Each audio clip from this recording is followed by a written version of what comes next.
Angry university students have demanded scrapping of all student debt. They've threatened to go on a national shutdown beginning tomorrow should government fail to write off around 10 billion rand in student debt. Joining us now to discuss the students' ultimatum further is South African Congress of Students Deputy Secretary General Vezintlanhla Simelane. Good afternoon to you and thank you so much for joining us. Good afternoon to you and good afternoon to viewers at home. Now, talk to us about the ultimatum that you have given government and what's going to happen come tomorrow. Okay, no, thanks very much. We have, as an organization, taken a decision that we are going to shut down all universities and private colleges in our country. We have raised the issues that we want the government to respond to. The first issue is to ensure that all students are being allowed to register who are academically and financially deserving.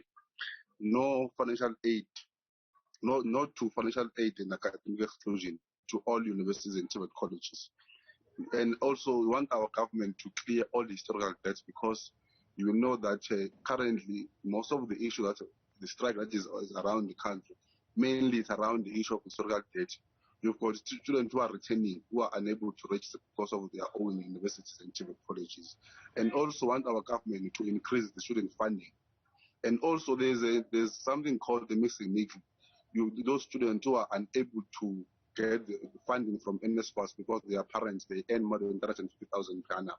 And we're saying government must find a clear plan in terms of how we're going to assist those students. But it must not end there.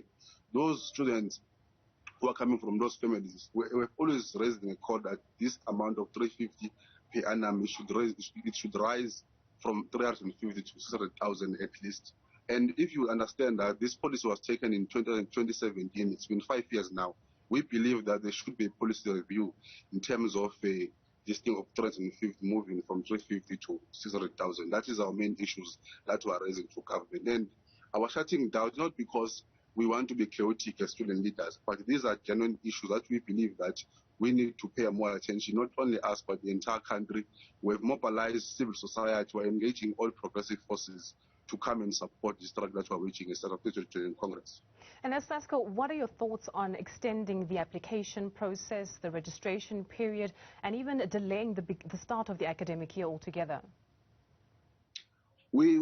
Part of the issues that also we've raised as an organization is to ensure that all academic activities, registration is extended because there are many challenges that our students are facing now, unable to register now.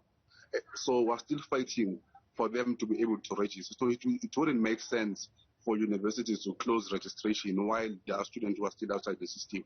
So in the main, that is we've raised these issues, but what I've raised are issues that make us to go on the streets, and we're still in engagement with other progressive forces to support the cause. Now, you have mentioned that you do plan to have a peaceful protest at the different universities and various tertiary institutions across the nation. If government delays to respond, how long are you willing to carry on the action? There's one thing that is clear from our side is that we are not going to relax if there hasn't been any response from government. We are going to continue with our mass action across the country up until our demands are met. If our demands are not met, it means the struggle will continue up until government responds positively. Well, let's leave it there for now. We will obviously continue to engage with you throughout the course of the week as that protest continues. Deputy Secretary General of SASCO, Vezintlanhla Simelane, just saying that they are adamant that they will continue with that national shutdown of universities until a government responds to all of their concerns.